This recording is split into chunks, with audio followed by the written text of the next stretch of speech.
Bonjour les amis et bienvenue sur ma chaîne. Même si le climat politique du Cameroun reste extrêmement tendu, il est fort regrettable de constater que les manifestations ont cessé au Cameroun. Mais j'espère que les Camerounais ne sont pas dupes. Le seul moyen de se libérer de ce régime dictatorial, ce sera la rue. Elle est inévitable et le régime en place nous le prouve que sans la force, ils ne partiront pas. C'est plutôt clair. Et l'un des moyens pour vous montrer que sans la force, ils ne partiront pas, il y a une rumeur selon laquelle le régime a envie de faire annuler les élections. Et pour ce faire, le régime a décidé d'activer ses marionnettes qui sont les proposants, puisque parmi les opposants au régime de Paul Biya, il y en a seulement trois qui ont reconnu la victoire de Issa Chiroma Bakary, lesquels sont Ateki Seta Kakson, Akere Mouna, dont on a tapé longuement, même ici sur la chaîne, disant qu'il était un pion du régime, mais force est de constater que il a appelé Paul Biya. Même hier encore, il a fait un communiqué. Au départ, c'est vrai qu'au départ, il avait dit que Paul Biya devrait reconnaître sa défaite. Il n'avait pas clairement dit que Issa Chiroma avait gagné, mais il a fait une publication hier où il a clairement appelé Paul Biya à laisser le pouvoir. Donc, ce qui est plutôt clair que par ce message, il affiche clairement que ce n'est pas Paul Biya qui a gagné. Et on a aussi Hiram Iodi qui est sorti hier, il a fait un communiqué où il félicitait le président Issa Chiroma d'avoir remporté les élections. Donc, sur la 11 des 11 proposants que Paul Biya a choisi pour l'accompagner à la présidentielle, il y en a seulement que 3 qui ont reconnu la victoire de Issa Chiroma. Et il y en a maintenant 3 qui contestent les élections. Certains appellent qu'on annule complètement les élections et d'autres appellent qu'on annule les élections partielles. Et j'imagine que c'est Patricia Damjoya qui demande qu'on annule les élections partielles. Je ne comprends pas pourquoi est-ce qu'elle demande qu'on annule les élections partielles, même si on annule les élections dans le Noun. Est-ce que ça aura un impact sur la victoire générale de Issa Chiroma? Non, bien entendu. Alors, pourquoi est-ce que Patricia Damjoya demande donc qu'on annule toutes les élections, bien les élections partielles? Et elle n'a clairement pas félicité Issa Chiroma Bakary, comme les 3 prédécesseurs. Donc, il faut assez questionner que qu'est-ce que ces proposants cherchent? Est-ce que c'est Vondo Ayolo qui est derrière en train de les manipuler? Puisqu'on a vu ici Grégoire Ouna, quand on brûlait Chang et tout ça, Grégoire Ouna a pondu un communiqué comme quoi il fallait que les représentants, les régionaux du RDPC puissent rapidement envoyer les procès verbaux à Yaoundé pour qu'ils puissent aller au contentieux. C'est ce que Grégoire Ouna avait dit.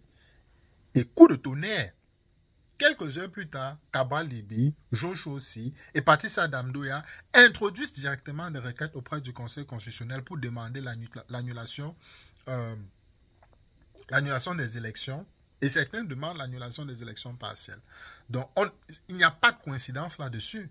Même si on tape généralement sur Kaba Libi et ses partisans, ses fanatiques, appelons-le comme ça, parce qu'on puisse bien s'imaginer que si les gens étaient naïfs en pensant que Kaba Libi était un vrai opposant, avec la succession d'événements qui se proposent devant nous, force est de constater qu'en dehors que vous soyez vraiment un fanatique de la personne, il est temps de commencer à comprendre que ce personnage n'est qu'un pion du régime. En témoigne, il y en a même certains partisans, fervents partisans de Kaba Libi, qui ont décidé de sortir et de dénoncer le personnage Kaba Libi. Vous savez qu'il y a une vidéo qui a circulé longtemps sur la chaîne parlant de 4 opposants qui auraient reçu 1 milliard de francs CFA pour ne jamais reconnaître la victoire de Paul Biya.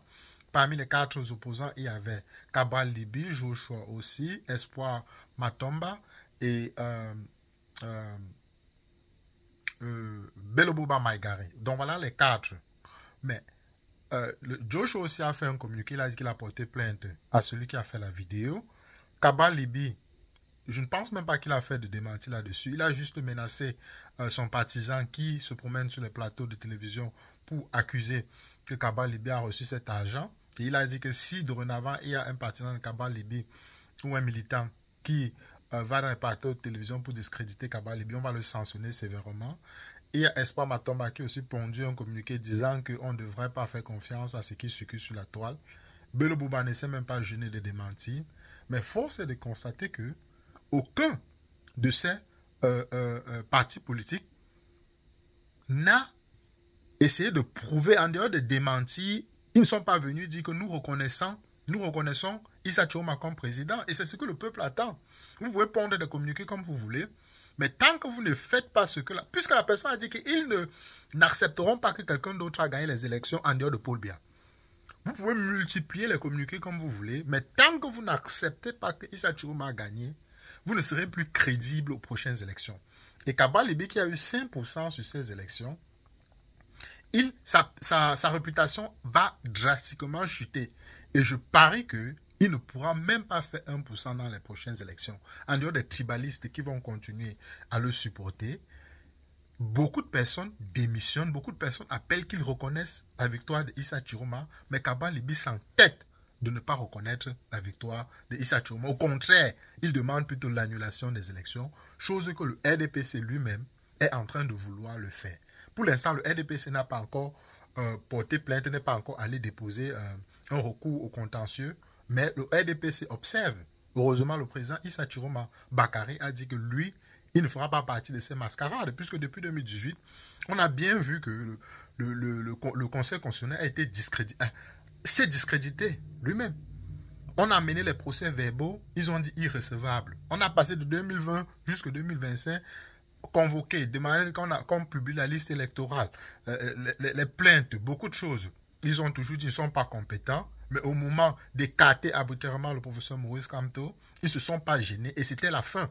Ils ont été complètement discrédités. Personne, aucun Camerounais en dehors de Kaba Libi et les proposants qui croient encore au Conseil constitutionnel, mais le peuple du changement n'y croit pas. Et même Kaba Libi, même quand il dit qu'il croit au verdict du Conseil constitutionnel, il sait. C'est juste un moyen de communication. Il sait que le Conseil constitutionnel n'est plus crédible. Donc personne ne croit plus. Et c'est une bonne chose parce que Issa Chiroma lui-même a décidé qu'il ne partira pas au Conseil constitutionnel. Il a dit que Kaba Libi et les proposants, là, allez-y. Mais nous, le peuple du changement, on n'ira plus. On n'ira plus. Puisque on prend des enseignements. Nous sommes quand même des êtres humains. Le problème de quelqu'un, je pense qu'il y a un penseur qui a dit que on ne répète pas, bon, je paraphrase, il sera idiot de faire les mêmes choses et d'attendre des résultats différents. Donc pourquoi est-ce que vous voulez passer le temps à aller au Conseil constitutionnel alors qu'on sait que le Conseil constitutionnel c'est le RDPC? Donc c'est un problème. Bon les amis, voilà ce que je voulais partager avec vous. J'espère que vous avez été édifiés, mais l'essentiel c'est que c'est une bonne chose qu'on apprenne de nos erreurs et ça ne sert à rien d'aller au contentieux. Donc le régime en tout cas a peur, panique et il sera difficile de croire que le RDPC passera encore en force cette année. Et ce que le régime est en train de miser, c'est sur l'usure. Donc, faire aux Camerounais qu'ils puissent se décourager.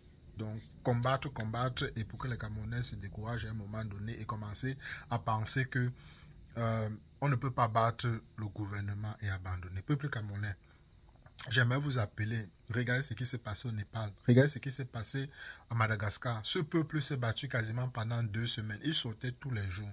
Donc, ce n'est pas sortir une journée et déserter les rues qui fera en sorte à ce que ce régime parte. Parce que le régime est en train de miser sur l'usure. Il faut continuer. C'est vrai qu'il y aura des zélés comme ce colonel qui est sorti à Tchang, crier victoire et se proclamer, en tout cas montrer son efficacité au gants des Tutsis pour qu'on puisse le promouvoir. Mais j'aimerais aussi avertir tous les autres militaires zélés ou policiers ou gendarmes que quand le régime va tomber, vous serez jugés avec la même sévérité que ceux qui ont maintenu le peuple camerounais pendant plus de 43 ans. Donc tant pis aux zélés. Ceux qui iront en prison seront libérés quand le régime va tomber. Et c'est une certitude que le régime-ci ne pourra pas faire les 7 prochaines années. Ils sont vomis, ils sont rejetés. Ils ne pourront pas passer par la force. Il y aura trop de troubles puisque les gens ne croient plus. Quand on ne croit plus à un leader, peu importe ce que le leader fait, lui-même il ne sera plus en sécurité. Déjà qu'il ne se sent plus en sécurité, il y aura donc une phobie. de tous ces dirigeants. Parce que on faisait au moins les Camerounais étaient calmes, alors que maintenant, tout le monde sait ce qui se passe au Cameroun. Donc le RDPC ne passera pas. N'en déplaise aux zélés. Continuez. Vous serez jugés et punis sévèrement. Les autres fonds, ils ont de l'argent. Vous faites, est-ce que vous avez de l'argent? Donc voilà le message que je voulais passer à la milice qui est au Cameroun, qui pense que maintenir le peuple camerounais sous son joug est ce qu'il faut faire. Donc les amis, je m'arrête là-dessus. Prenez tout soin de vous et on se retrouve rapidement dans une prochaine capsule.